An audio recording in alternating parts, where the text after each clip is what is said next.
Hello and welcome to Podcast First Player, episode number 118. I'm one of your hosts, Cal, and as always, I'm joined by a man who just fell out with a colleague because she said he plays video games too much. What a silly thing to fall out for. It's only bloody Dan. Did you make that up? No. Oh, I was going to say that's the best one you've made, but... I was running a bit late today, so... Oh, that's a really good one well, as well. I am going to take credit for it because I have reworded most of that. I don't know. But the punchline was still already there. Yeah, the punchline. Did you like that? That was good, well done. There you go. How the devil are you? I'm not bad. You sound like you've got a bit of a cold. I do. I've got the old... I think I've got the Aussie flu. I don't Aussie in the flu. slightest. I think I've just got a cold. I don't know what Aussie flu is. Have you not seen the Aussie flu on the news? I don't pay attention to this. Oh, It's all well. bloody doom and gloom. Fuck the news I had planned, right? There's a really bad flu virus going about. It is pretty bad. I know a few people have had it. And it's basically a type of influenza that I think, obviously from the name, it originated in Australia. But basically, it knocks your fucking tits off. And not literally, obviously. Yeah. I know people who've been literally off work and stuck in bed because they physically can't do anything. Christ. Yeah, it's pretty bad. I know two people. You actually know the two people that have had it. Right. But yeah, so it's not good. I haven't got that. I've just got a cold. But I'm just going to say I haven't get time off work. Yeah. And then record Anyway. it and put it on the internet for anyone to listen to. Exactly, yeah. So this will be deleted. I have some actual news, Dan. Okay, go on. I have some big news, funnily enough. Rockstar Games has confirmed that Red Dead Redemption 2 will launch on Xbox One, PlayStation 4 on October 26, 2018. Yep. That's the day before my birthday. Ooh. How happy good is birthday, that? you. Yeah. The announcement was made on the official Rockstar Games blog where the company apologised for a delay. The game was originally due out during spring 2018, following an earlier delay from fall 2017. According to Rockstar, this new delay affords the studio extra time to improve the game. Quote, "We are excited to announce that Red Dead Redemption 2 will be released on October 26, 2018. We apologise to everyone disappointed by this delay. While we had hoped to have the game out sooner, we require a little extra time for an extra polish." Extra I'm fine with polish is that. always welcome. Yeah. Rockstar haven't really let us down in the past with the last few games, at least, anyway. I actually can't think of a Rockstar game I was pretty disappointed with. No, not one. I can. The Warriors on PS2. Oh, that was on PSP as well, wasn't it? No, not the Warriors. That was pretty fucking good. What was the one where you looted shops? Oh man. Looted shops. That's Yeah, like every yeah, GTA. No, like basically the premise of the game was to just loot and steal shops. It was 3D, but it was like a side-scrolling type game. I want to say Streets of Chaos or something, Streets of Emergency or something like that. No idea. I don't know. I'll literally edit it in later on, and it'll just go State of Emergency. Right, Something okay. really stupid. But yeah, I was quite disappointed with that because that came out after GTA 3. Right. And obviously that was awesome. Anyway, so yeah, Red Dead Redemption 2's got a release date. That's good. It means nothing to me, though. Dan can't play it because it's Nope. not on PC. Yeah. I assume you're going to buy it though. As and when it finally comes out on PC. Yeah, absolutely. No, I meant for PS4. Oh, maybe. Maybe. It depends. Spider-Man's out this year as well, don't forget. It is. I got a sneaky feeling that's going to be October time. Yeah. I'm guessing. No, that's when this is out, so I hope it's not. No, nothing's going to summer? stand up to this. I don't know. Summer- Have they actually summer would given a be good. date? I don't think they have. It's 2018. Yeah, I don't remember either. I don't remember seeing one anyway.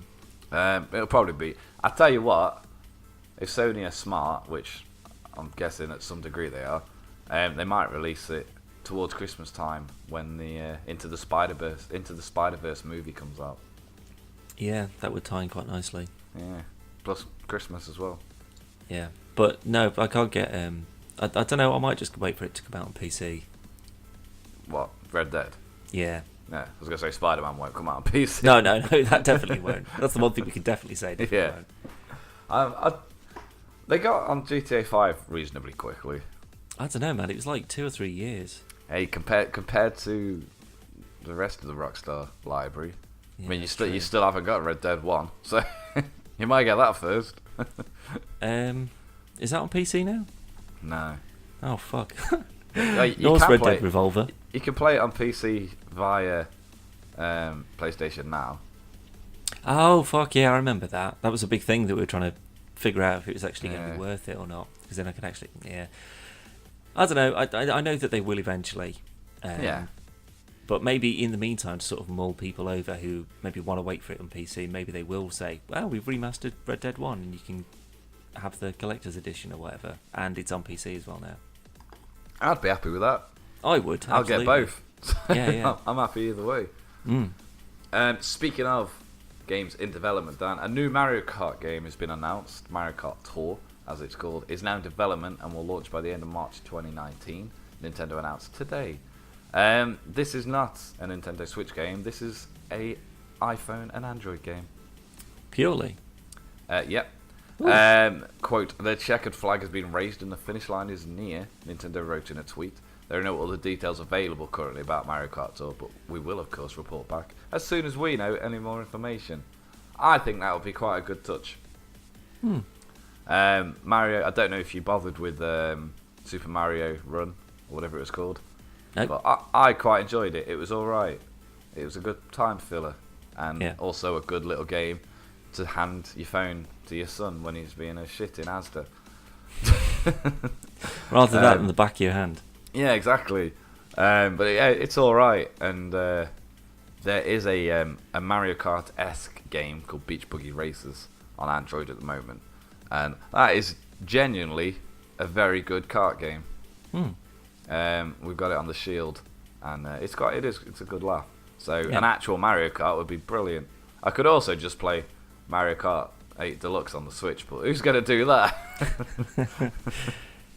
But that's literally all the information I've got on that. I know you won't be too fussed, but as with if it was a new Smash Brothers that was exclusive to iOS and Android, sign me up. Mario Kart. I don't know. Smash Bros with touch controls. If it's online, like if I could race you, I'd do that. I imagine it will be. Because remember when the Pokemon Duel thing, like, because that was pretty good that we could play each other with that. Yeah, that lasted a long time. Yep. I think we did it like 4 times. I don't know. I bugged you to download it. Yeah, I did play it for a bit though. I really liked it. Yeah, it was quite good. I preferred it to Pokemon Go, to be honest. There's not really a game element in that, is it? It's just a collecting top trumps kind of thing. I really wish Pokemon Go came out now. Not now because it's fucking freezing, but like this year, because Logan is like really into Pokemon at the minute. Yeah, but would you trust him with your phone though? No, but I mean, like, when we're out walking the dogs and stuff, I'm not going to have to like just entice him to just walk like a normal person. like he'd actually be interested in going. And I mean, he likes going for walks and stuff, but like I remember like me and you just like swinging around town in the car. It's like, there's a Squirtle up there. Oh yeah. Like, we had to tank up towards Halfords just to find a bloody Squirtle. take the long words, Zoe. But no, it's good. And like I say, when I'd go and pick him up from nursery and stuff, I'd go a bit earlier so I could have a slow walk and do Pokemon Go, and it was cool. And but obviously that died out, and then like now I've got no interest in it whatsoever, so I don't want to do it. I don't know. There's a few people that I work with that are still pretty into it. It's still going. I mean, they've had a few big updates. I don't think it helped when they. Well, it's because they're not actually changing the mechanics of it. They're just adding more to what's already there. It lost me the minute I found out that gym battles were just swipe as fast as you can. Well, it's just tap, tap, tap, tap, tap. Yeah, it's like there's no strategic element to it at all, and it doesn't matter. You like if you were a water Pokemon, you went against a fire Pokemon, that makes 0 difference. No, I think there's still effects on it. Yeah, so but it's like not very effective, super effective. Yeah, it's not to the same impact as the actual RPGs though. No, but it should have been. Yeah, it should have been. It should have been a proper game. Yeah. We still got the Pokemon game heading to Switch at some point, whenever. Because I still have no information on that either. Well, you're just a font of all non-knowledge. Well, if it was up to me, Dan, it'd already be fucking out. Yeah.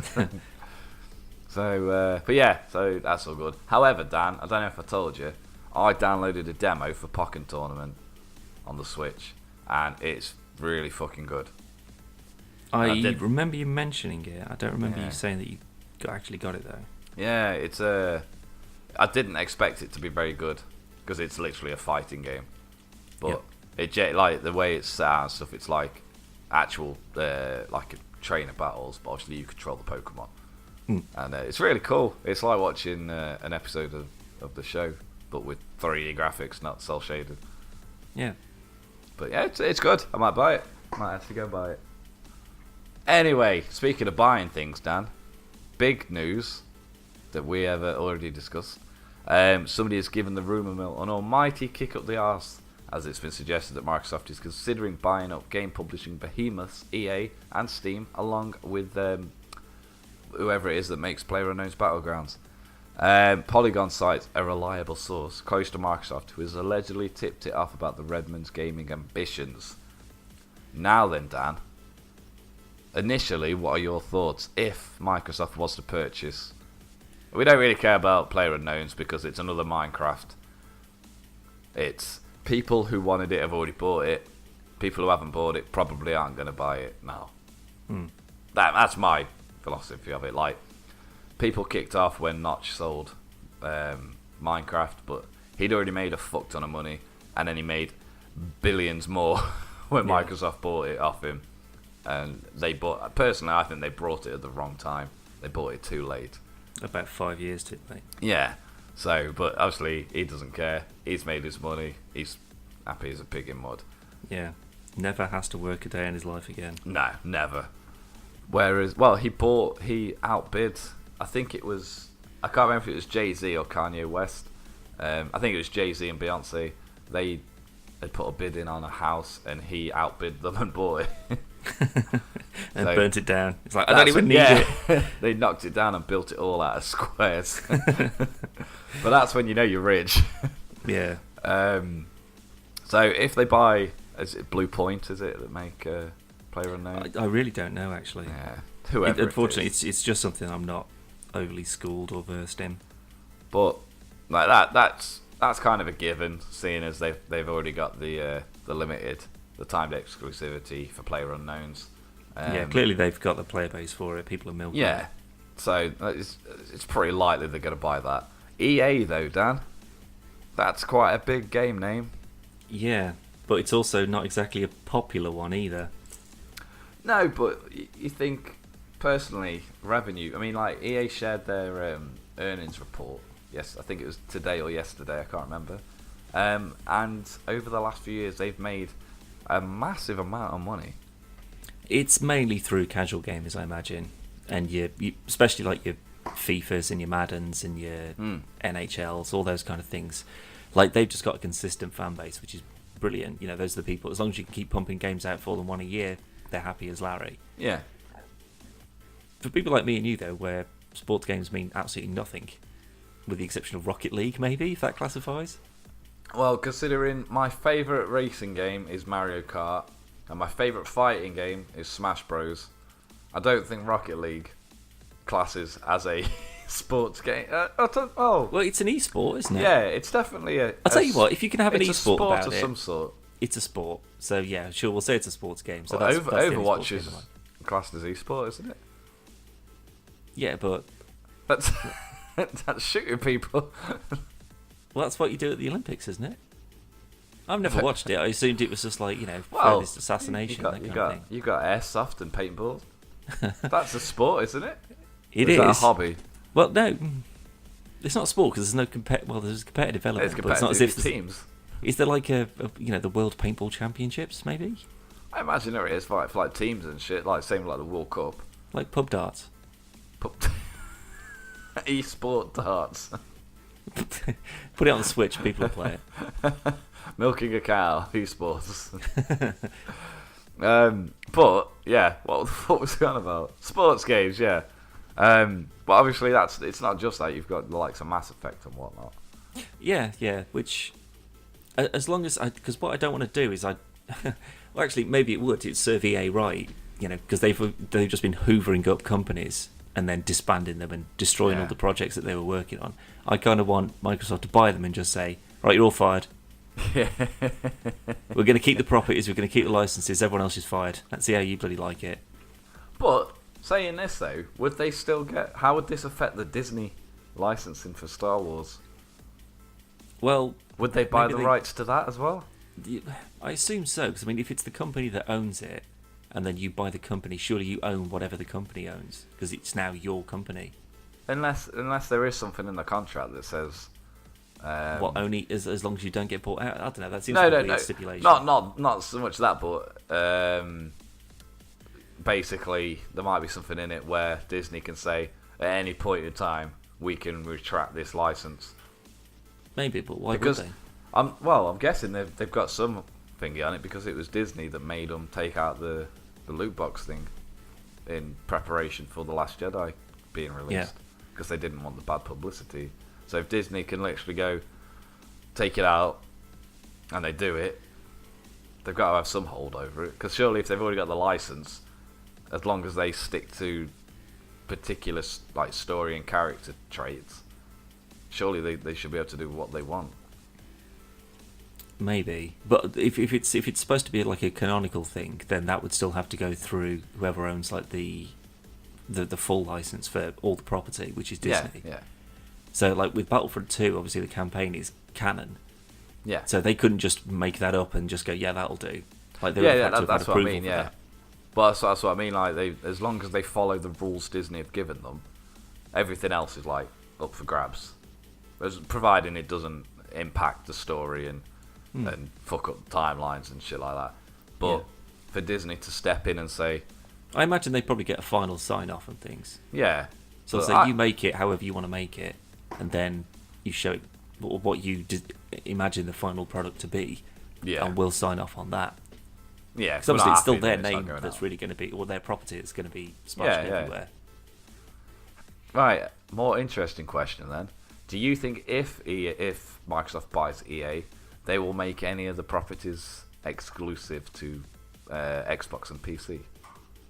More than likely, yeah. Because it's in their best interest to do so. They're not exactly swimming in original content, are they? Nope. They're just sort of they're still using the properties that they've got that people like, and they're still milking those for all they can do.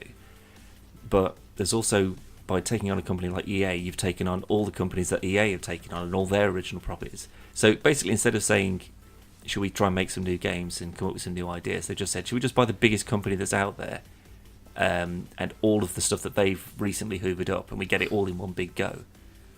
They're basically pay to win. They're doing their own loot box. It's business loot boxing. Yeah. It's a gamble, but...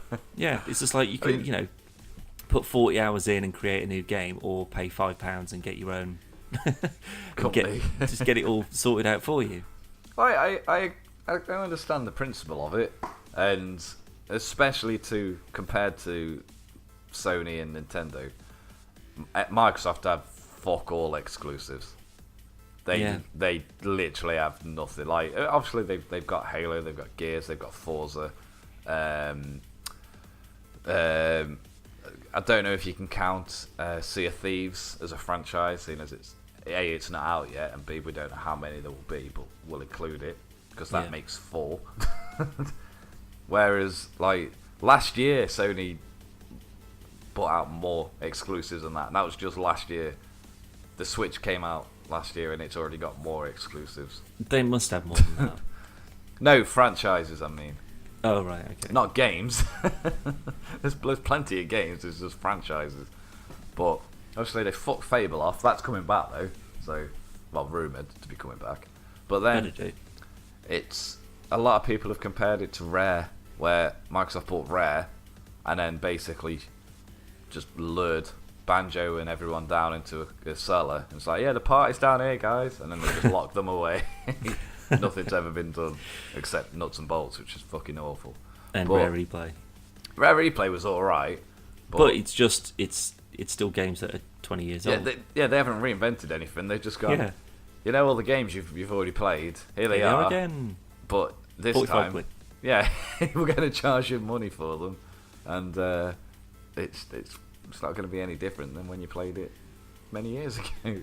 Yeah, you know all those games that basically pretty much anyone's smartphone can run these days. Here they are again on your big TV. Well, it's only 25 quid, but oh, that's not too bad actually. Well, I think so. I think that's a fair price for nostalgia. But it wasn't, was it? Because the games on there. I mean, like the Conker was the N64 version, not the Live and Reloaded Xbox version. The one I fucking wanted. Yeah, it's the same game. It's just better, and more playable. But the fact that it was an Xbox exclusive, why the fuck didn't they use the Xbox version? It must be one of these things that's just tied up in a million different lawsuits and red tapes and things. Yeah, it's an Xbox. It was an Xbox exclusive. But we don't know. We don't know though. But we do. No, we don't. We're just making an assumption. Well, no, because it's available on the backwards compatibility list. Yeah, but that doesn't mean that they own absolutely everything about it. Surely they do. If they're allowed to. I don't know. That's what I mean. That's an assumption. Yeah, I suppose. Anyway, I think it would be very poor for them to make anything, especially big things at least. Any of these franchises exclusive to the Xbox and PC platforms. Yeah, because they're so well known for their good ideas, aren't they? Well, yeah, that aside. But let's recall back to Rise of the Tomb Raider. It sold most copies on PlayStation. The original Tomb Raider reboot sold the most on PS3. It's Tomb Raider, PlayStation. It kind of, it's got GTA or Metal Gear Solid. Yeah, exactly. They kind of just go together. And because of that, obviously the smart thing to do then was for Square Enix to go, let's make it timed exclusive on Xbox One. And it didn't sell as well as the first one did. And obviously a lot of people couldn't play it because they had PlayStation 4s and had to wait. And that was bad. That was bad. But at least it did eventually come to PlayStation 4. Whereas if the next Mass Effect is PC, Xbox only, people are going to have to buy an Xbox or a PC to buy it when they've managed to play from 2 upwards on PS3 and PS4. Yeah. And I don't think that's very smart. If it's a new game, fair enough. If it's a game that's in development and it hasn't come out yet, and it's Rise of the bloody Sports Madden, and it's like a conversion of 2 different games, that's fine. But if it's a part of a series, I really think that's a bad move. I don't know. I just think that purchasing them is like there's a lot of popular games that they make, but they're really, from a publicity standpoint, they can't be in good grounds at the moment. I don't know. Trying to buy Rockstar, I get that. Then I'd be like, well, that makes total sense. They're a money-making machine. Why would you not want to buy them? But why would they want to sell? Well, why would EA want to sell? They make enough goddamn money on their own. Well, the thing is, the difference is, because obviously we'll move on to Steam in a minute, but EA is it's made up of shareholders rather than it's not a person owns EA. So if the majority, if the majority of the investors and shareholders go sell it to Microsoft, it'll be a hostile takeover, and Microsoft will be able to buy EA. So there's a very high possibility that it could happen. Honestly, I don't really think it will make that much of a difference. I think that whatever games that EA pump out, they will still continue to pump out. Yeah, I mean, it's just that it will be Microsoft who gets the most sort of taste of the quiche at the end. But that's where keeping everything that is multi-platform, if they keep it that way, that means every PlayStation copy of the next Mass Effect game Microsoft are going to make money off it. So Yeah, exactly. There are more PlayStation 4s around the world in people's houses than there are Xbox Ones. And they're not going to be able to bridge that gap at all. Well, then maybe that is the best move that they could do. If they That's say, what I mean, yeah. we take on a big third party, and then we, even if our competitors buy it, we still get something out of it. Yeah, we're going to make money off all the PlayStation 4s that are in people's homes. Yeah, yeah. And that's genius, to be totally honest. Yeah. But it's a case of, I don't know. it's just such a bizarre move. But I mean, these are rumours. You know, these like are a company rumours. like EA or Ubisoft or whatever. Yeah, they sort of buy up smaller companies or companies that are popular at the moment, and they buy and then try and rinse them. Yeah, yeah. But someone buying that kind of a company, I don't know if I've heard of that before. To this level, I mean, it must be billions that they'd have to pay in order to get them. Ubisoft nearly got bought out in a hostile takeover by like Vivendi or something like that last year. I don't think it actually happened, but it was very, very, very, very close. But again, that was down to shareholders. Right. So, I mean, there's a very high chance this could happen with the EA at least. Steam and Valve is a very different story. And unless Mr. New has literally gone, fuck it, I've made a lot of money. It's time to retire. Let's make more money. And he gets billions off Microsoft. Because let's be honest, Microsoft have got the money. Yeah. To chuck away. That would be massively beneficial for Microsoft if they got Steam. Well, just think of it like most people's PCs. Yeah. What, 95%? They're all using Windows. Yeah. You have that partnered up, so it's part of your OS to have Steam. I genuinely think if you're where you're going, I agree. It will just make everything more streamlined. Yeah, exactly. Everything will be available. But then the critical issue is the reason people use Steam is the deals that they get. Yeah, would that continue? Would that stay the same? Or would it just be a case of we'll take on the library and all the hassle of trying to maintain it and update it and keep the community going and blah, blah, blah. But the deals that they were giving away, we're not prepared to do that. I like to think in this ideal world where everything's brilliant, none of this is happening, but Microsoft will buy Steam, they'll buy EA, they'll burn PlayerUnknown's, but they will re-release an Xbox One X that has Steam built into it. No, I know what will happen is that they buy Steam, they buy EA, they buy Ubisoft, they just consolidate everything, and then Sony buys Microsoft, and it's just like, right, no more Xboxes for anybody. It's only PlayStation now. Then Nintendo buys Sony. Yeah, exactly. And then only Sega comes out of the ballpark and is like, well, bad bitches, we've bought Nintendo. Yeah, as if Sega would be able to afford that. It'd be crazy. I don't know. Sonic sold a lot last year. No, I don't think they sold that much. Season 1 of Sonic Boom is doing very well, I'll have you know. Oh, really? All the advertising that they make? No, it's not. 450 quid maybe? If that. But I think if they was to purchase Steam, I don't think it's going to happen, if I'm honest. I think that's a massive long shot. But I like to think that basically we wouldn't notice any difference. They'd keep the same people on. It'd continue to operate. It's just going to operate under Microsoft's thumb, yeah, basically. but I mean that's going to be from our perspective as people who buy the games. Yeah. Obviously, for the people in businesses, it's clearly an incredibly worrying time. Oh yeah. Because it's like, well, what if they say that we don't need half the amount of people in this studio anymore, or they've got too many designers, or this person, we can get someone in half the price. What about our offices? Are we going to have to move? Well, there's a billion questions that will be flying around people's heads. But for the end product, for the consumer, we'll just be like, well, as long as you carry on making FIFA, we don't really care. My biggest concern, Dan, is they buy EA and they buy Steam, and then they make Half-Life 3, but they don't get Valve to make it. They give it to somebody else. Activision. And we get Half-Life 3 Advanced Warfare or something. I don't want that done. No.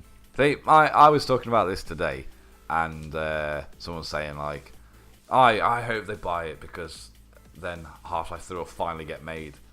I was like, yeah, but if you, like, I genuinely love Half-Life 1 and 2 and the episodes as well. But I have a lot of nostalgia feeling for them. I went back and played Half-Life 1 a couple of years ago, and it hasn't held up amazingly well. It's still fine, but it's not obviously as groundbreaking as it was when it came out. It's been that big of a time now that if Half-Life 3 comes out, no matter who makes it, whether it's Valve, whether it's EA, whoever it is, if that doesn't live up to the expectations, that's it. It's tarnished forever then.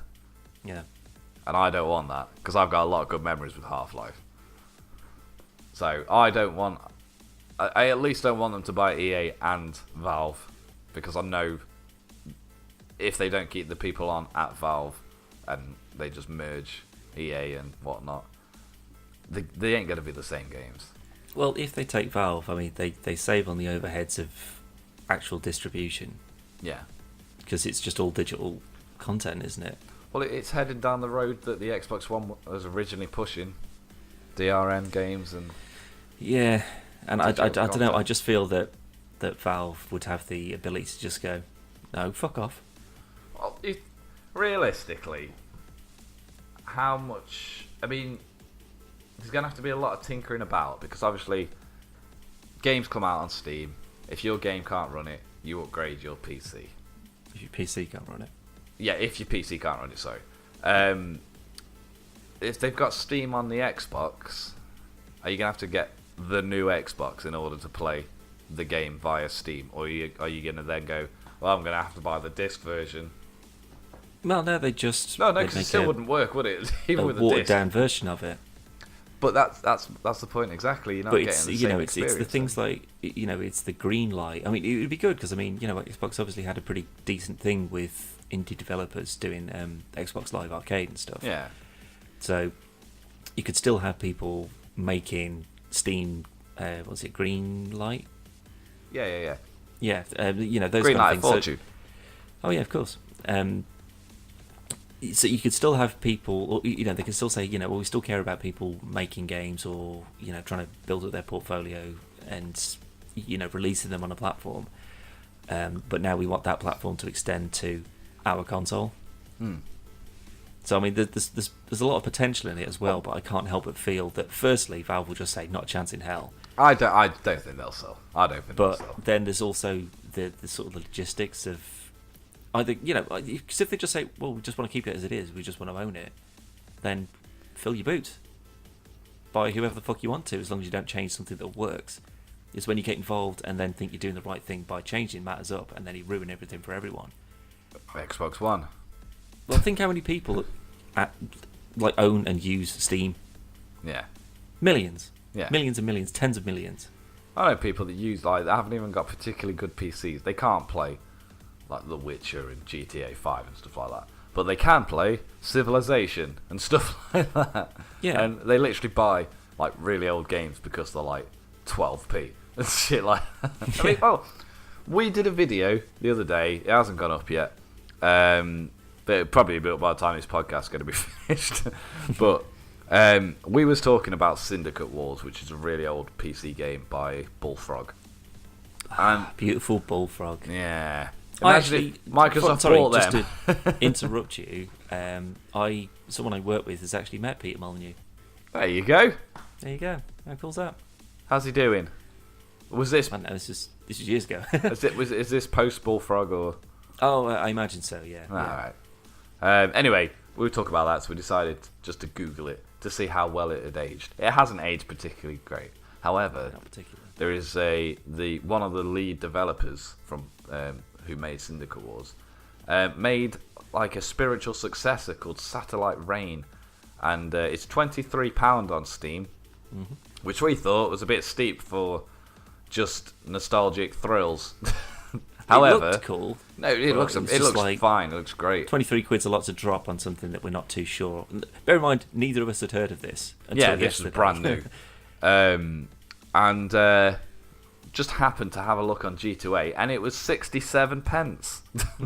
So we certainly purchased it.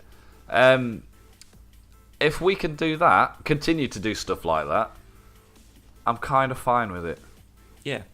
It's just a case of, look, you can own the pie, but how many figures are you going to start putting in it? Yeah. If it's the same pie that everyone is used to and everyone likes, that's fine. You can buy as many as you want. But you start putting your fingers in there or adding your own things into it to try and make it better. People might just go, fuck Steam. Yeah, yeah. And I know a lot of people are going to be like, oh, you just win, you don't want change. Rah. It's not that. It's the case of Steam is the best like video game digital distributor. There's no two ways about it. Uplay is shit. Origin is shit. And I mean, we don't even get started on PSN and fucking Xbox store. I ain't paying fucking 60 quid for a digital game. Fuck right off. Yeah, exactly. They go, 70% off. You go, 70% off 60 quid. That means it's as much as it would normally be on Steam. Exactly. And I mean, there's many a times where AAA like new releases are, even if it's just for a day, considerably cheaper than every other digital distributor. Yeah, sometimes stores. In most instances, I think when I got Metal Gear, because I pre-bought Metal Gear. I think I got that through. I think I might have got that off G2A. Because I think it was like 44 on Steam, which again, compared to if you're buying a digital version, that's still 15 quid cheaper. The physical version, sorry, it's still 15 quid cheaper. But I think I got it off some sort of website, key website for 38, I think. Yeah. And that's the thing. It's just a few quid can really turn the tides in your favour. Oh yeah, absolutely. If I can buy something off Steam for £40.99, and then I go on G2A or CD Keys or 365 Gaming or GameSeek, Europe's number one. Europe's number one online video game retailer. Yeah, exactly. Even Zavvi.co.uk. Yeah, and it's $39.99 on there. I'll be like, well, I'm buying it from you because it is cheaper. Yeah, and that's just capitalism. A perfect example of that is Deus Ex: Mankind Divided was $59.99 on the PlayStation Store. I'm not sure how much it was on the Xbox. I went to Sainsbury's, got it for $41.99, and I got an Adam Jensen figurine with it. Oh yeah, you little bobblehead fella. Yeah, but that is a physical game I can hold in my hand, whereas I've got to pay like 20 quid more for a game that at any point in time, for reasons unknown, they can pull from the service. Because that's actually the fine print in I think it's Apple for iTunes. Like you buy music, you spent the last 10 years buying like singles and albums on iTunes. At any point, they can delete your entire library. Really? Yeah, because you don't own it. Even though you've bought the album, you don't own it. You're renting it. That's bullshit. Yeah. And don't charge me as much as it would cost me in the shop then. Yeah, just let me rent it. Yeah. Let me rent it for like £2 quid. Or Spotify, yeah. Because I imagine it's the same principle. Because if, like Taylor Swift had all her albums removed from Spotify for some reason, they're back on now. But literally, if you had them saved to your playlist, they just disappeared. They went. Obviously, you didn't pay for it because it's a subscription service. Yeah, you pay for the service, not for the content. Yeah. But I imagine the same principle would be there for gaming. Maybe that should be, if we start pitching PvP to investors, maybe that's the mantra that we should have. You pay for the service, not for the content. If you pay for content, fuck off to Rooster Teeth. Yeah. You might be disappointed. Yeah, you probably are already. What was we even talking about? Digital games. Yeah. So Microsoft may buy PlayerUnknown Battleground corporations. They might buy Steam and they might buy EA, but they'll never buy PvP. Nor would they want to. They would. To be fair, for a hot sausage roll, I'd sell PvP. Just so happens, Dan. Are you buying me out? I'm buying you out, Dan. Hey, I saw yesterday. You can book a Valentine's Day at Greg's. Yeah, I've actually got a friend who I play D&D with, and she and a boyfriend. I think she was talking about it. I can't remember if she said that she's done it, but she said that she wanted to. So I was just like, man alive. To be fair though, for what you get, it's actually not that bad of a deal. Hey, I looked at it and I genuinely thought, man, that's not bad. I'll be at work, so it makes no difference to me. And Zoe's not a massive fan of Greg's. Well, it's all meat, basically, isn't it? Yeah. So Logan likes the spiky Mikey cookies, though. I don't know. Sausage rolls, steak bakes. It's pretty much all I get from there. Or the what are they? Yum Yums? No, it's literally just pastry and sugar. Oh, it's amazing. No, it's like a twisty donut. I like the I like the steak bakes now, but I like the cheese and onion pasties. Oh no, they're really nice. Apparently, you get like a like the main course is like a choice of your pasty of your choice with like roast potatoes and stuff like that. It sounds amazing, honestly. It kind of does. I couldn't help but feel like when someone told me about this, I was just like, what? That it was just going to be sort of like, it'll be like a big fancy, nice open space, and then like fancy looking waiters with little bow ties and stuff would come walking round, and they just have big silver platters with just like tiny sausage rolls on them, and tiny steak bakes, like everything's sort of finger food sized, and everyone just be like, cool. Quite delicious. Well, what do you call these hors d'oeuvres? This is the steak bake. That'd be fucking brilliant. I'd definitely go there. I think we should go. I think me and you should go for a Valentine's Day meal. Yeah, that'd be pretty good actually. Get a bottle of Prosecco. It's all for like 15 quid as well. I mean, like value for money. It looks pretty fucking cool. I mean, if anything, it's like a gimmick of a Valentine's Day. If you're not really into Valentine's Day, or you're doing it ironically or something, that's kind of where you do it, I suppose. Me and Zoe have never been very big Valentine's people, and one year Zoe bought me my Fender acoustic guitar one Valentine's. Jesus. And I bought her a case for an e-reader. Well, I didn't know what she'd got, and ages ago she'd said that she goes, "You never get me flowers." It's like, you don't like flowers. Why would I buy you flowers? You don't like them. She goes, "Yeah, but it's the thought and the sentiment." So she came home one day, and I'd sprinkled roses on the bed. Not for the flowers. You old romantic. No, the chocolates. I got a tin of roses, and I just threw them on the bed. I was like, there you go. There's romance. Tuck in. Yeah. Get your pants off. And that's how Logan was conceived. But yeah, I'm not a big Valentine's person, but I do enjoy a Greg's. So I think it's a novelty thing, isn't it?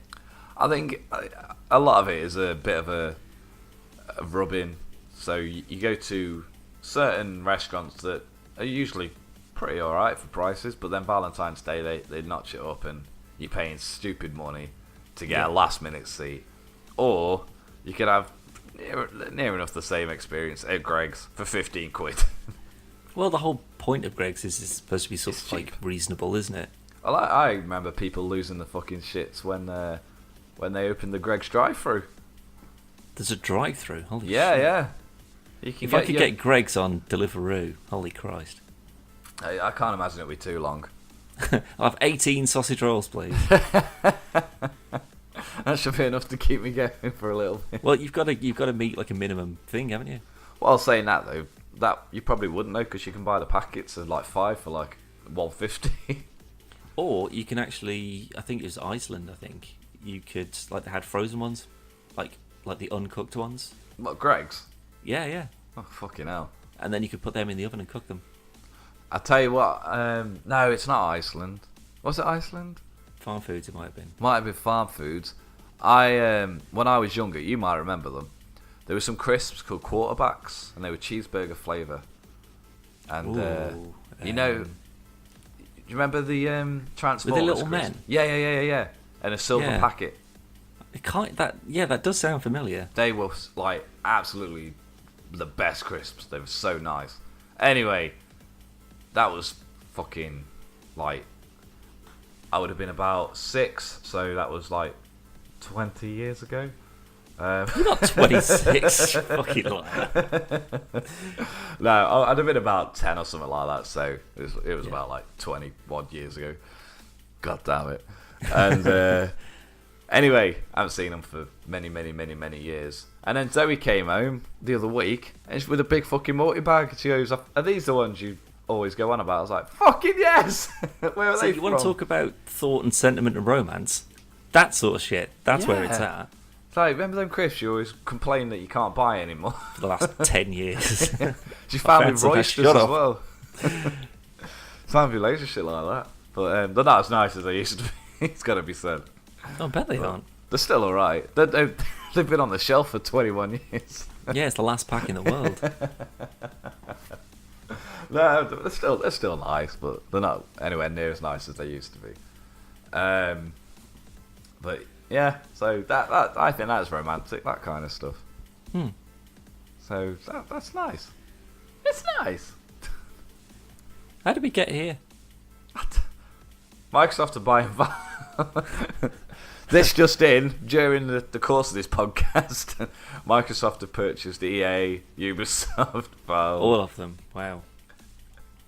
Man, that'd be awful. Imagine that if there was just one. What's one game? Yeah, just the video game company. Yeah. That'd be to be awful. fair, this is something I thought about fairly often. Like, what if something gets to a point, like, where it can't possibly be improved on anymore? Well, it's like... So, like... Go. No, you know, like IKEA say. So say like IKEA, they say, well, you know, we make all flat pack furniture and, you know, your tables and your wardrobes and stuff. What about if they became, like, if they just got it down to such a fine art that no one could possibly compete, and then they brought up all the competition, and then they were literally the only ones that did it? But then, like, table design and ergonomics and things got to such a point where it can't possibly be improved on, so that all tables are identical, but they're all perfect tables every time, and, like, every chair is the most comfortable chair. And it would just, because then you wouldn't have, like, oh, you know, the Schnurgenford. It would just be chair. And you know that you buy a chair, and it would be the best possible chair. Like, or, you know, if it was a car manufacturer, they just said you buy a car, and you just get car. And that car is amazing. It runs on air. You know, it can go at 1,000 miles an hour if it needs to. It can brake on an instant. No one ever has an accident in one. They're absolutely perfect. No one could possibly make them any better. So they're just called car. Never happen. I think it will. There'll be something. No. There'll be something that gets to such a point where it can't possibly be better. Let's look at it realistically. Like, the way the world works is via money, governments and the like. So, smoking's bad. Smoking's always been bad. It causes cancer, causes lung damage, it's unhealthy, it's bad.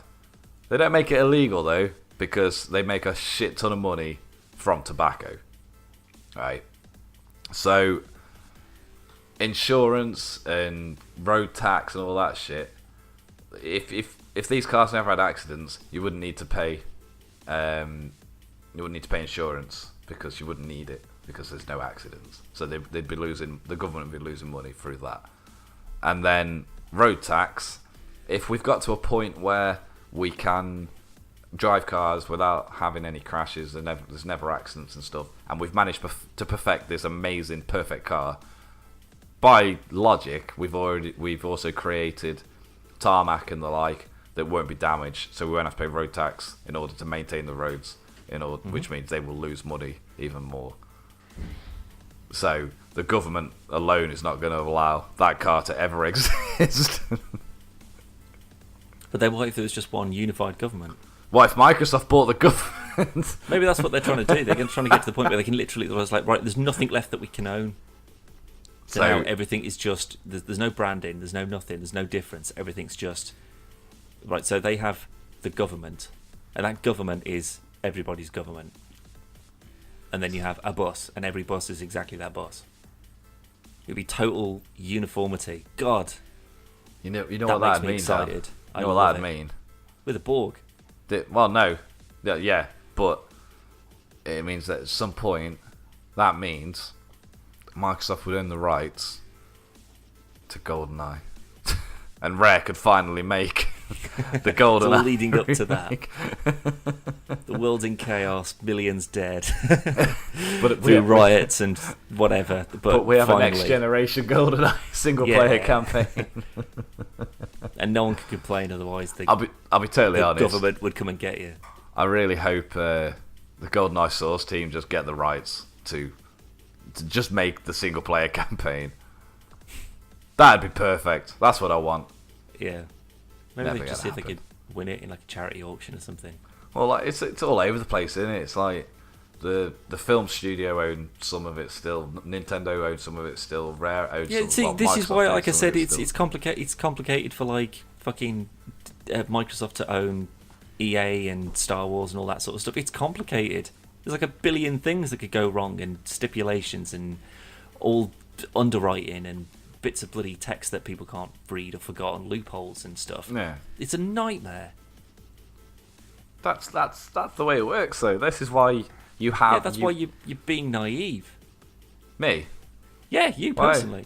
Why me? Why? Yeah, you're just saying. Oh, if they get if Microsoft buy EA, and then they get Mass Effect, and they get Star Wars, they basically say, right, okay, well, now Darth Vader has been a woman the whole time.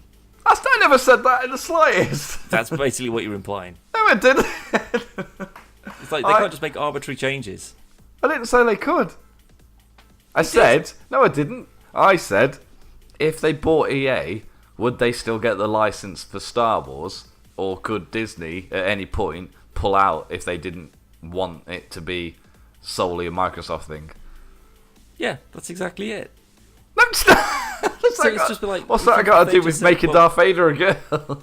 Well, because if that's what Microsoft said, Disney could still say, no, you can't do that, because we still own whatever. Yeah. But I'm saying, what I mean is, I wonder, what I actually originally said was, I wonder if there's anything in the contract with EA having exclusivity to the Star Wars games, if there was anything in the contract that said at any point, if they didn't follow the rules, Disney could just go, nah, taking it off you. Maybe that was the thing. They were just like, if we could get our hands, our sticky fingers on some of that Star Wars money, like that's not going anywhere. People are always going to want to buy Star Wars things. Yeah. Can't have the merchandising, can't have the films, can't have a TV show, but god damn it, we can have the games. And then they buy it and they go, right, we just spent like 18 billion. We bought EA, we've got them all, and then Disney like, yeah, we're going to make our own games again. Yeah. We're starting back up LucasArts. We're going to put LucasArts back together. Yeah, only Sony can... We brought Peter Molyneux on board and Lionhead Studios. Yeah, that's who I want in charge of the next Star Wars game. Peter Molyneux. Imagine a game. You plant a seed inside an Ewok, and then you come back. Ewok shavers. It's just going to end up like a game version of the Star Wars holiday special. Oh god! Have you actually seen that? Yeah, it's fucking dog awful. I watched Mr. Undy Movies video on it, and I was like pretty intrigued, so I sourced it and watched it. And honest to God, I was actually talking about this with somebody. When did I watch this? It's about 2 weeks ago, maybe longer. And I say like, it's awkward to watch, but like Harrison Ford is like pretty alright. He's getting paid. It's fine. He's going along with it. And then the last bit, like Carrie Fisher's singing like a Christmas song, but they've replaced words and made it Star Warsy. And then the camera's just zooming in on the cast behind, and they're all singing along. And Harrison Ford's literally just staring at the floor, like he's just realised and gone, "What the fuck am I doing?" Well, there's like a scene with Chewie and like, do you know the story? Like what the general synopsis is? Yes, because Yeah. I think I also watched the same Mr. Sunday Movies video. Yeah. So it's basically like Han has to get Chewie back to Kashyyyk for like His family. it's like a life celebration or something. Yeah, Life Day. Yeah, Life Day. That was it. Yeah. What a ridiculous... Who came up with that as an idea? Like, I mean, God. do you know what the thing that absolutely blows my mind about this? Because I always thought that the Star Wars Christmas special, it was like, it was Ewoks and whatever. I didn't know that, like, Mark Hamill and Carrie Fisher and Harrison Ford were in it as well. Yeah. Like, when I saw that, I was just like, sorry, they actually got them in for this. What the fuck? Like, I just thought it was just like, basically anyone that can just be in a costume and we'll have them playing with kids and stuff, and then, we'll just pretend it's all part of Star Wars. It's so bad. That's what I want to see J.J. Abrams do. Life Day. Remake the Christmas special. That'd be ace. Yeah. Life Day's a thing, though. That's actually canon, Life Day is. Yeah, well, his dad's name's like Atitachuk or something. And then when I started playing, Star Wars Galactic Rebels or something like that. It's basically the Age of Empires knockoff. Yeah. For Star Wars. Like, in one of the first sort of levels when you're on Kashyyyk, you're like doing... it's like you're defending against the droids or something, I can't remember. But either way, he's like one of the main characters in it. Oh, God. So you could actually have him and play as him.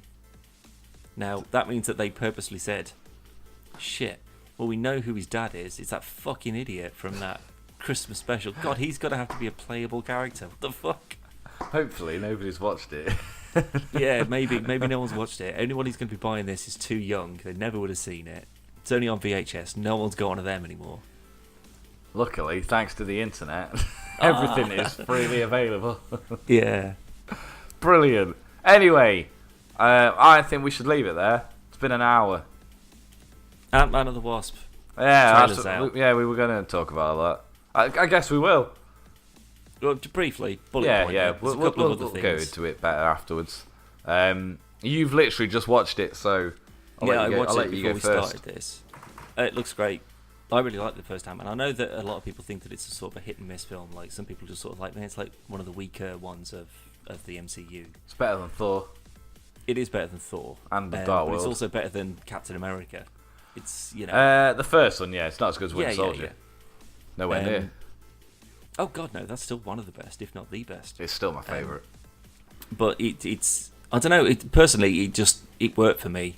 I think really enjoyed it. It's kind of just totally set aside from the main sort of MCU story, even though, like, Falcon's in it and stuff.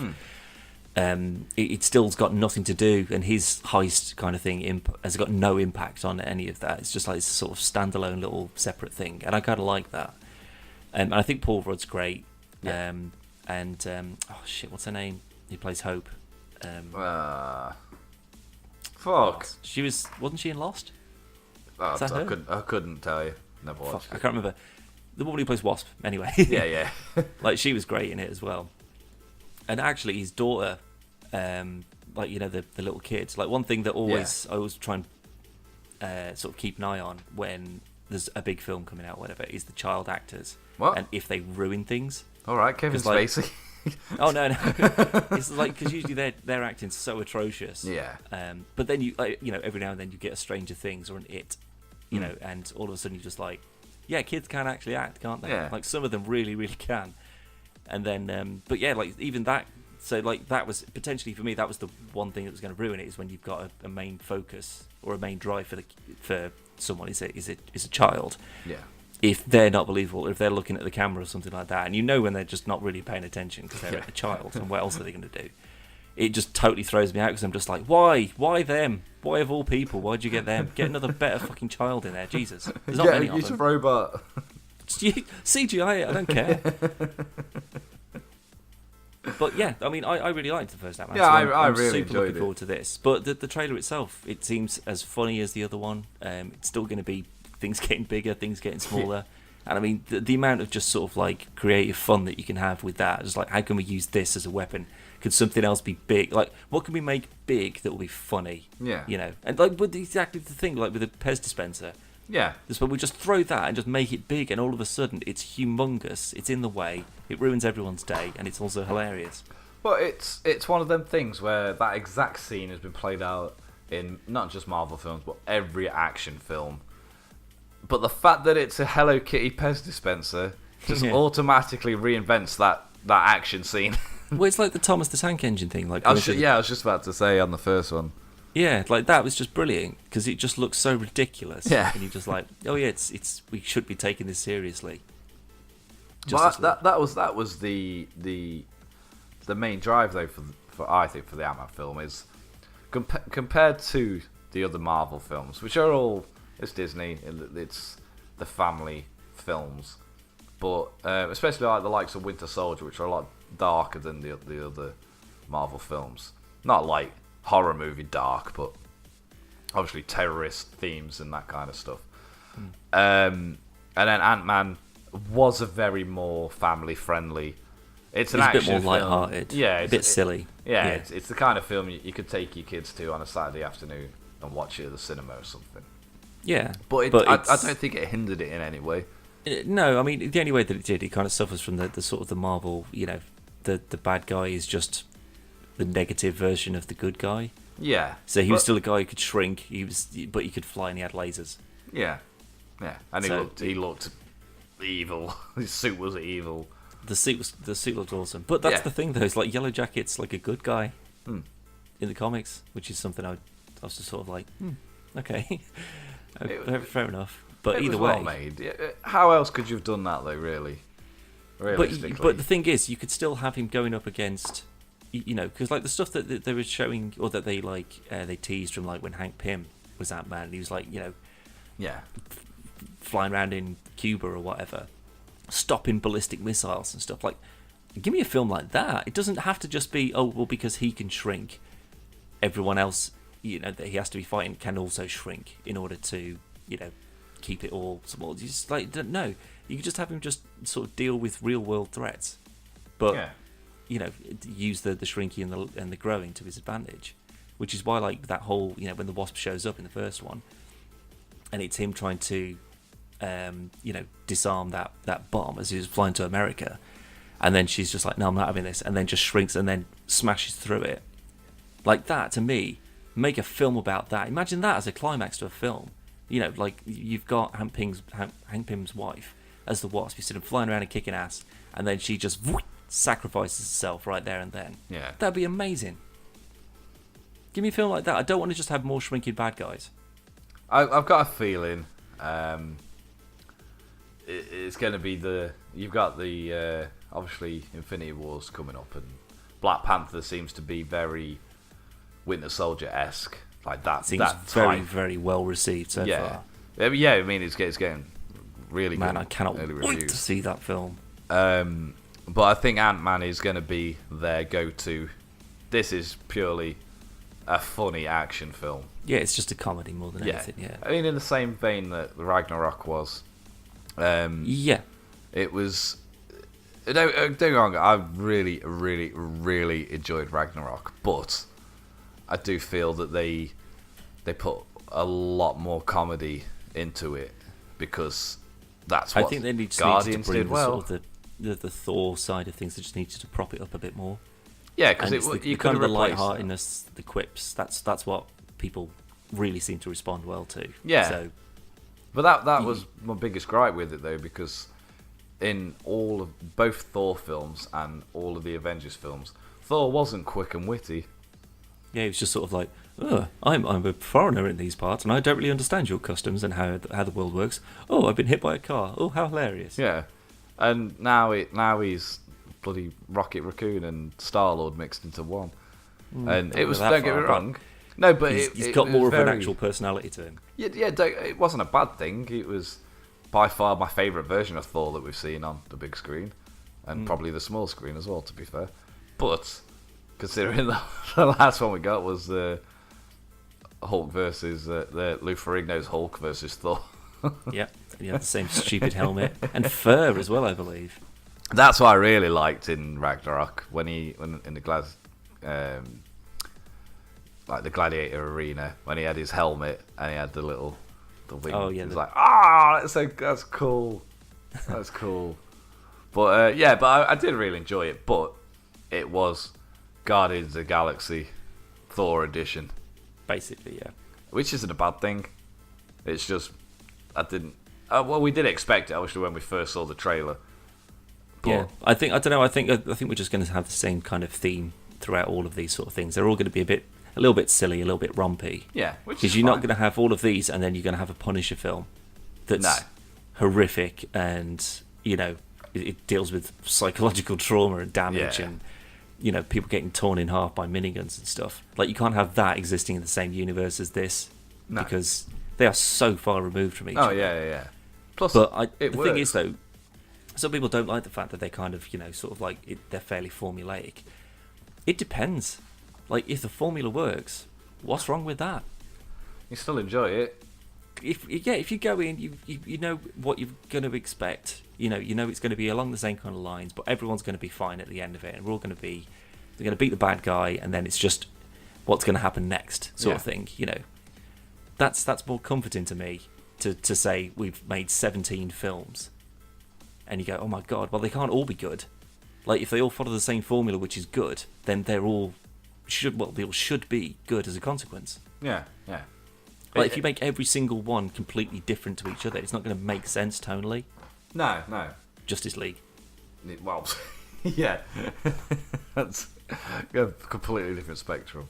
Yeah, no, but look at Suicide Squad, and then look at Batman vs Superman and Man of Steel and Justice League all together. They don't seem like that they should all be connected in the same world. No. Like, the way that they're shot, and it's just everything about them just seems totally different. But again, that's down to fan and press reaction. Like, I think Justice League would have been a completely different film had Batman v Superman been received more favourably. Yeah. I don't think they would. Maybe if they just led with that, they just said, "Well, fuck all the solo films off. We'll do it the other way around. We'll just go for the big ensemble first." Possibly, maybe, yeah. Get them all in there, and then we'll see which ones people really respond to, who they like, and then those are the ones we'll make solo films about. Yeah. But to be fair, that would have been a smarter way. It would have been a weird way, but they've lost the ground. Like, Marvel have had X amount of years head start making their universe. And DC have come in on the back end of things, especially when they're like Disney are finishing the next phase, and they're going to be going on to the next phase. Yeah. So it's not only the fact of, okay, well, what do you do after Infinity War? They've timed it so well, because after Infinity War's done, they go, okay, well, we've got X-Men and Fantastic Four back. Exactly. Should we do something with them instead? Yeah. It's gonna happen. Of course it is. They'll have to do, because they proved a point with Spider-Man and said, look, we put Spider-Man in Civil War.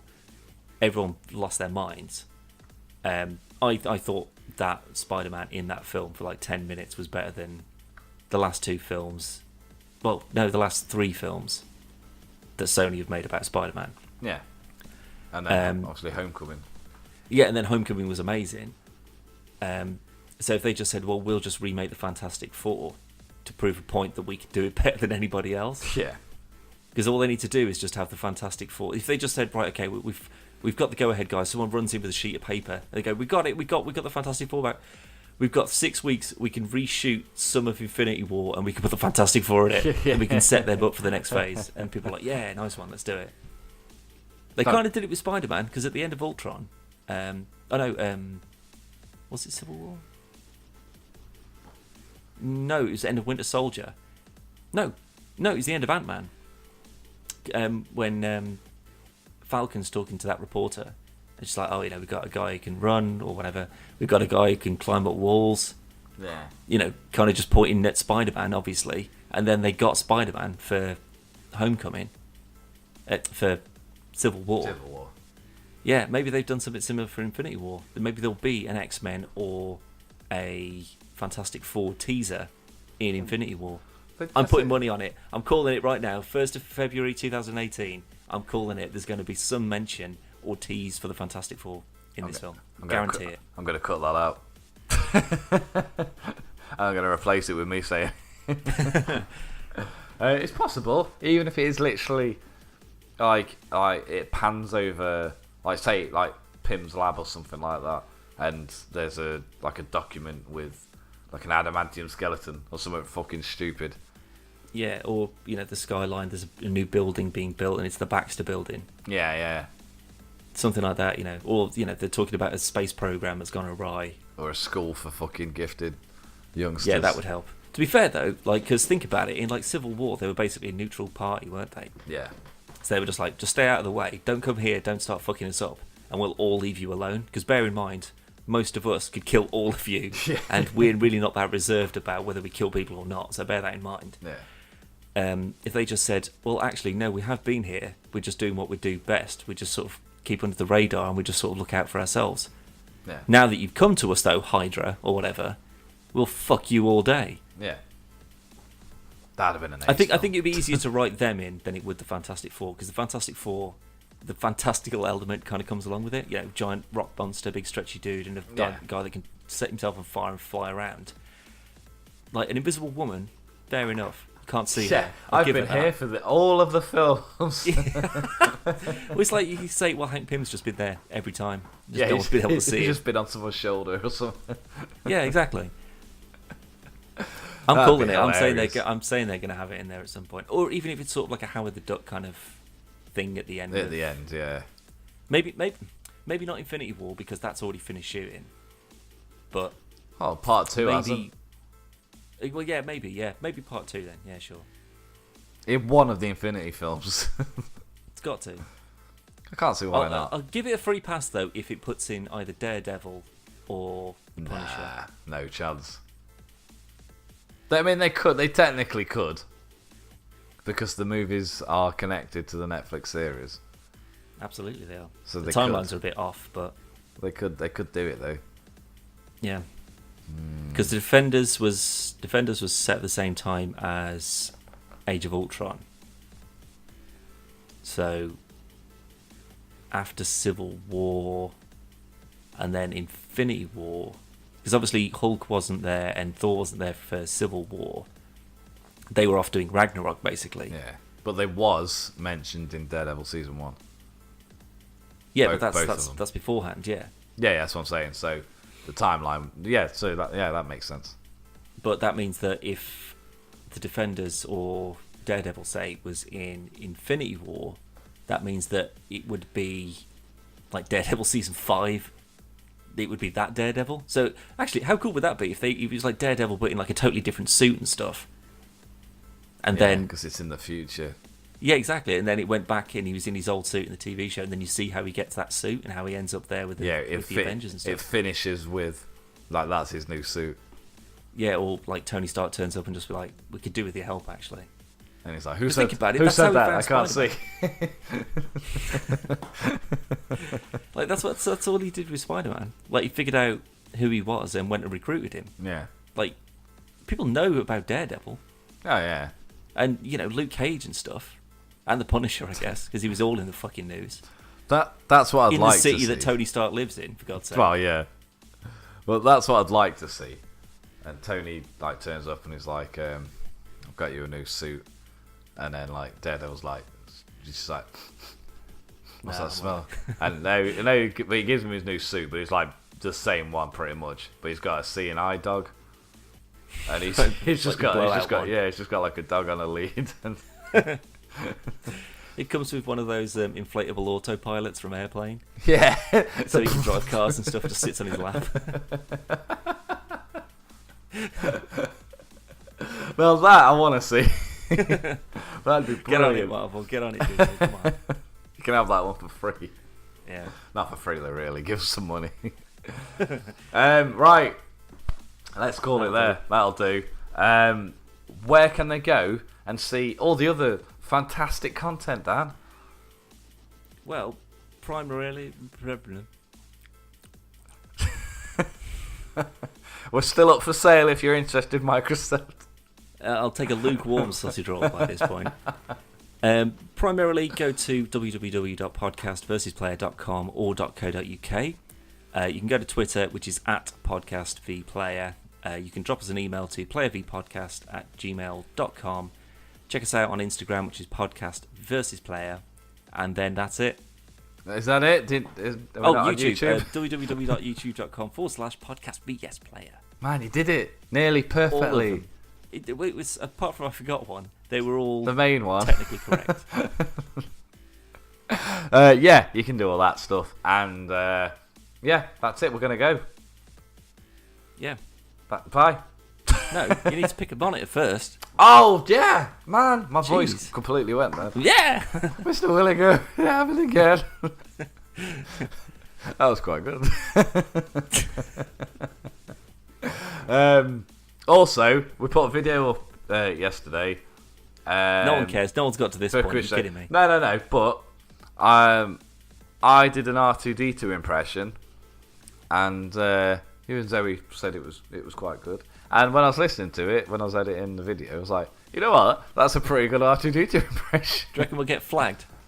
Yeah, Disney are going to be like, can't use that sound effects. Yeah, sound effects. Sorry, guys. And I'll be like, oh, actually, I did that with my voice. Anyway, left monitor. Okay. Oh, no. What is on Dan's monitor? What is on it today? Left. Okay. You probably won't get it, but it's a pretty good picture. Then you're going to have to give me a clue. Well, I'm not. I'm just going to tell you about it. Okay. It's a picture of a woman standing in a high street, and she's got a big sign that says, "Trust Christ and be saved," and it says the Holy Bible. And then next to her, someone's dressed up as Deadpool, and he's got a sign that says, "Kneel before Zod." I think I've seen that before, actually. Speaking of funny pictures, I've got one that friend of PvP, Chris, sent to me, and it made me laugh. It's like a comic book. And it says, "One fateful day, a shot from below and a bolt of lightning from above struck Billy Musseltine at the same time, transforming him into a corpse." Yeah, I think there's one on that was on earlier actually, which I think is one that you sent me, but it was like panel pictures of Spider-Man. So it's like a radioactive spider, and then it bites him, and then like it's like his DNA being changed and everything. And then the last panel's him in bed with cancer. I don't think I sent you that one. But that proper made me laugh. There was one. I totally forgot about that until it showed up on my screen. I was like, where the fuck did that come from? There's this symbiote one when he's in his like red and blue suit, and you can see the symbiote forming round him. It's like, what's happening? What's going on? And then it's gradually getting out like bigger and over him. And then the last one, he's like completely in a black suit. He's like, I think I've been raped. See, I'd much prefer that if it like totally took over him, and then as he stood back up, he was Batman. Yeah. Anyway, what's on the right monitor then? Oh, no, the right one you won't get. The left one you definitely will do. This is something you've drawn for me. Not for me personally, but you've drawn. So for PvP? Ish. It's from 2013, I'll tell you that much.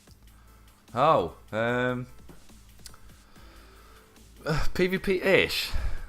Well, no, it's nothing to do with PvP. I think it's just a picture you've drawn.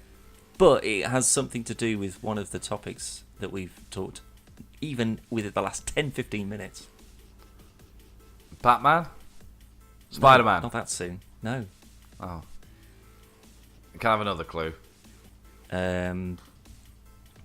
It's a black and white drawing, but there is one colour that's in there in an element form. So, is it blood? Is the element blood?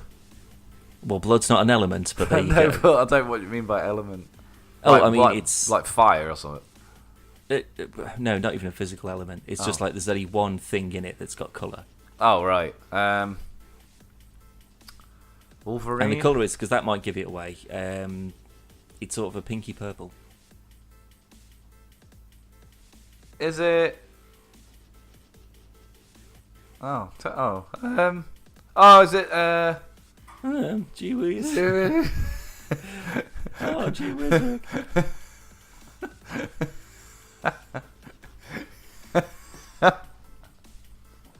Oh, it wasn't even that funny. I don't know. I'm guessing it's like a like an 80s type thing. No. No. No. Nah, I don't know. It's Gambit. Oh yeah, and he's on the side holding a card, isn't he? Yeah, that's Yeah. And it's just black and white, and then the card has got the like the pink the one. Yeah, flares on it. smoke around it. Man, why didn't I get that, Dan? It's a good picture then. Thanks. I'm pretty sure that's like pretty old. Well, you did say 2013, so yeah, it's like it's 5 years like old. 5 years old now. Anyway, that is what was on Dan's monitor. If you were playing along at home and you guessed Gambit correctly, then we'll send you a prize. You get a voucher for a Greg's Valentine's dinner for one. I mean, if there's anything less pathetic than going to Greg's for a sincere Valentine's meal, it's going on your own. Imagine being stood up. Like, you go on a first date and you go, oh, I really like Greg's. I know that she likes Greg's. It'll be a little inside joke. And then she's just like, you've got us a date at Greg's. You're taking the piss. Yeah. She doesn't show up and you get stood up at Greg's on Valentine's Day. Can you imagine that? What I want to do, Dan, is I want to film you going for this Valentine's meal on your own, just to see how they treat you. It's just like, are you? Is it a table for two? No, one. I'm just here. I'm here on my own. I come here every day. Why can't I come here on my own now? Now you're offering me a chair. Yeah. And alcohol. And some what wine. could possibly go wrong? This is my dream come true. That's what we're going to do, Dan. Fine, we'll do it, we'll record it, we'll put it on the channel. Yeah. Bye.